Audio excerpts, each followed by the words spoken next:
Assalamualaikum warahmatullahi wabarakatuh. Perkenalkan, saya Rama Oktaviani dari Pendidikan Teknik Bangunan, Fakultas Pendidikan Teknik dan Industri, Universitas Pendidikan Indonesia.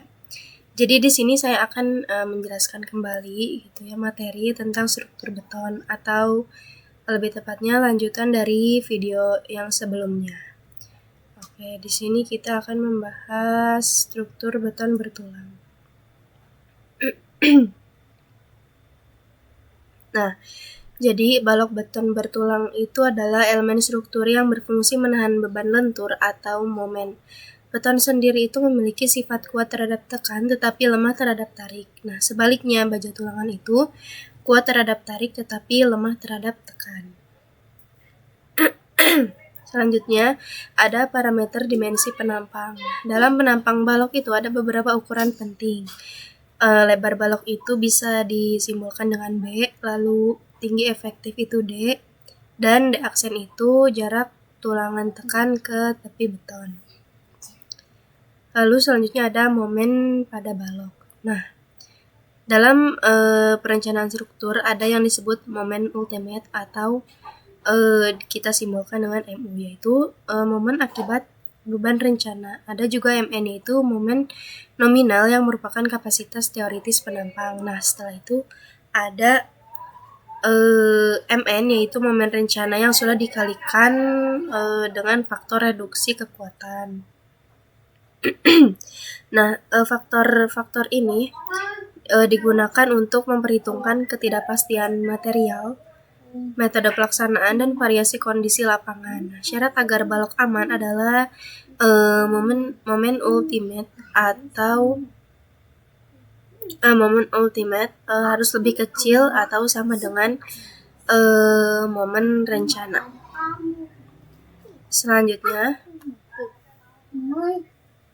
Selanjutnya ada gaya dalam penampang. Nah, gaya dalam penampang ini ada dua. Ada gaya tarik baja dan gaya tekan beton. Nah, gaya tarik baja itu rumusnya ada NT atau nominal tarik sama dengan AS. AS itu adalah luas tulangan dan dikali FY. FY ini adalah tegangan leleh baja.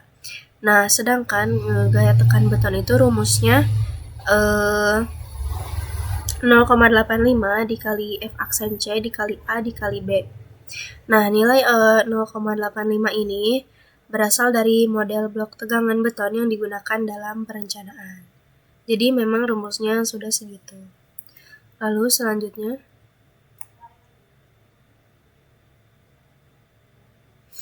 nah di sini ada konsep regangan. Regangan ini adalah perubahan panjang dibagi panjang awal gitu ya. Beton memiliki regangan maksimum sekitar 0,003 sebelum hancur. Sedangkan regangan baja saat leleh dapat dihitung dari FY dibagi modulus elastisitas baja. Nah, nilai regangan ini digunakan untuk menentukan kondisi keruntuhan penampang.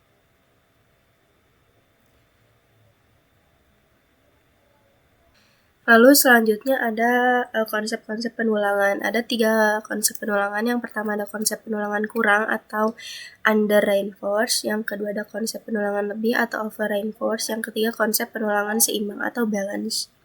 Nah, konsep penulangan kurang, lebih, dan seimbang ini sebenarnya berbicara tentang bagaimana perilaku sebuah balok beton bertulang ketika dibebani sampai mendekati titik runtuh. Nah, ada 3 kemungkinan skenario yang bisa terjadi gitu, dan semuanya itu tergantung pada seberapa banyak tulangan baja yang kita pasang di bagian balok yang tertarik. Nah, untuk memahaminya itu kita tuh perlu tahu dulu gitu dua kejadian utama yang bisa menyebabkan balok runtuh. Yang pertama adalah beton di bagian atas balok yang mengalami tekanan itu mulai mencapai batas kemampuannya dan juga mulai hancur. Yang kejadian kedua adalah tulangan baja di bagian bawah balok yang mengalami tarikan mencapai batas kekuatan dan mulai luluh, yang artinya baja tersebut meregang sangat besar dan mulai kehilangan kekakuannya. Nah, yang pertama adalah konsep penulangan kurang. Sesuai dengan namanya, ini adalah kondisi di mana jumlah tulangan baja yang dipasang itu lebih sedikit dibandingkan dengan yang dibutuhkan untuk mencapai kondisi yang seimbang.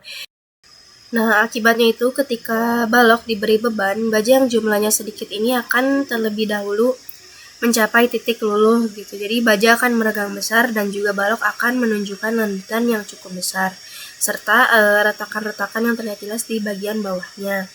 Baru setelah itu beton di bagian atas akan hancur gitu. Yang penting dari kondisi ini adalah proses keruntuhannya itu berlangsung secara perlahan gitu dan juga memberikan tanda-tanda ataupun peringatan yang bisa diamati terlebih dahulu.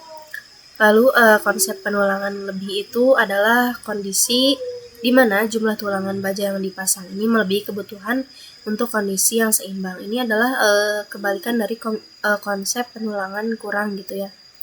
Jadi karena bajanya itu terlalu banyak dan terlalu kuat, maka ketika bebannya itu terus bertambah, baja ini tidak akan luluh gitu. Justru beton yang bagian atasnya itu yang tidak mampu menahan tekanan lebih lama gitu akan hancur terlebih dahulu. Yang berbahaya dari keruntuhan ini adalah konsep penulangan ini gitu ya. Runtuhnya itu terjadi secara tiba-tiba tanpa didahului lanjutan besar ataupun retakan yang memberi peringatan. Berbeda dengan konsep penulangan kurang yang tadi ya, karena penulangan kurang ini memberikan tanda-tanda terlebih dahulu gitu. Jadi bisa diamati terlebih dahulu. Kalau yang penulangan lebih ini runtuhnya itu secara tiba-tiba gitu. Nah, selanjutnya adalah konsep penulangan seimbang adalah kondisi di mana kedua kejadian ini terjadi secara bersamaan gitu. Jadi beton hancur tepat pada saat baja mulai luluh. Kondisi ini sebenarnya adalah kondisi yang ideal gitu ya secara teoritis, di mana kedua materialnya ini bekerja maksimal secara bersamaan gitu. Namun dalam praktiknya ataupun di lapangan kondisi ini jarang sekali terjadi gitu, persis seperti itu, dan lebih sering dijadikan sebagai batas acuan dalam perhitungan. Jadi di konsep penulangan seimbang ini kalau di lapangan itu jarang ataupun tidak pernah terjadi persis gitu ya. Jadi penulangan seimbang ini hanya dijadikan sebagai batas acuan dalam perhitungan.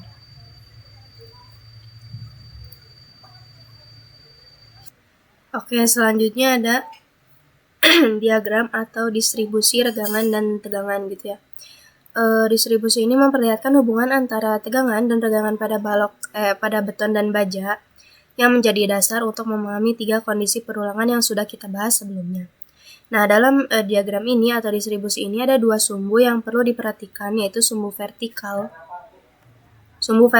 dan juga vertikal untuk tegangan dan sumbu horizontal itu untuk regangan. Nah, garis melengkung yang turun itu melambangkan atau menggambarkan perilaku beton. Nah, sementara garis yang patah yang terdiri dari 2 bagian lurus menggambarkan perilaku baja tulangan.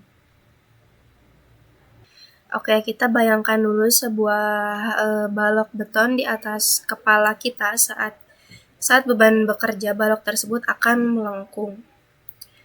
Nah, di bagian atas beton itu ditekan habis-habisan, sementara di bagian bawahnya itu beton cenderung tertarik dan juga retak.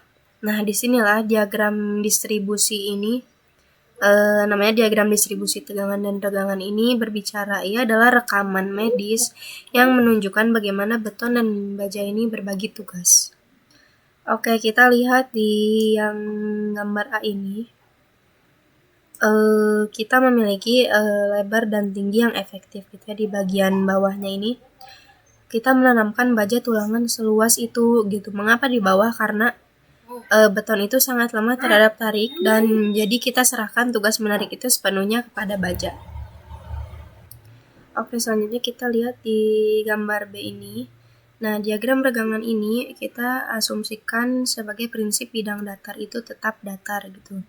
Nah, jadi saat beban mencapai batas maksimum atau kondisi ultimate, serat beton paling atas itu akan memendek hingga mencapai batas regangannya. Nah, di saat yang sama juga baja di bawah ini memanjang jauh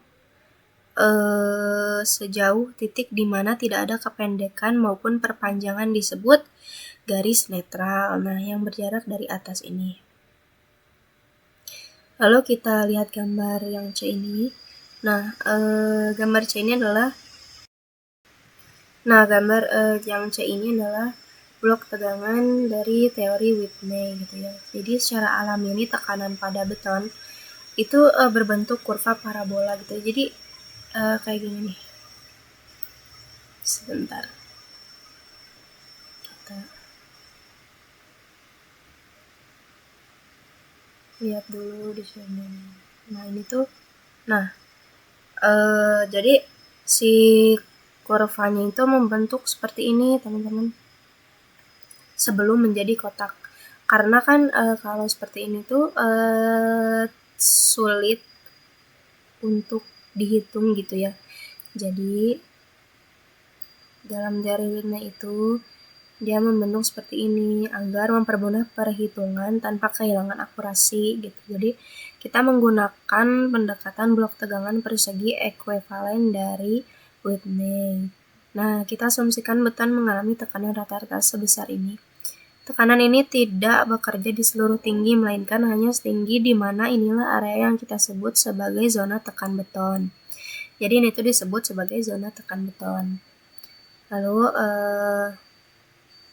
yang terakhir gambar ini adalah kita lihat hasilnya itu pada gambar yang ini terjadi tarik menarik gitu ya, yang harmonis di dalam balok. Nah, yang pertama itu ada gaya tekan beton 1 yang mendorong ke arah kiri bagian atas. Yang kedua ada gaya tarik baja yang menarik ke arah bagian bawah, ke kanan bagian bawah.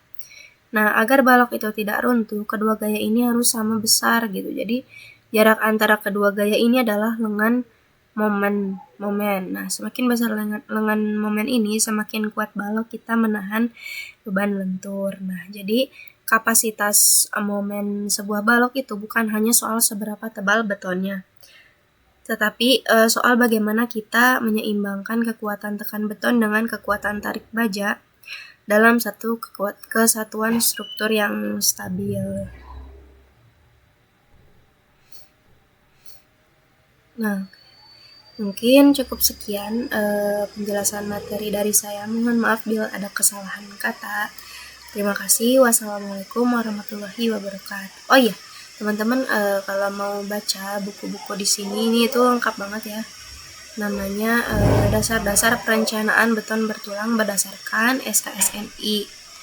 Ini tuh banyak-banyak gitu ya materinya yang udah tadi saya jelaskan. Ada di sini semua gitu ya, kayak gini, batas atas dan batas bawah probabilitas, kurva Gauss, banyak lah pokoknya ada. Beton dan baja tulangan, merampang beton bertulang, analogi rangka gitu ya, kolom. Teman-teman bisa baca di sini.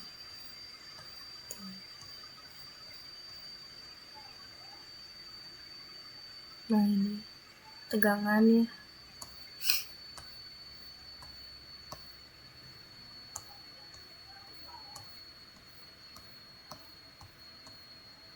Nah, ini batang-batang tulangannya.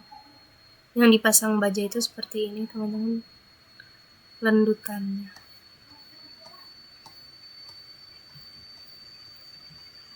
Nah, ini yang tadi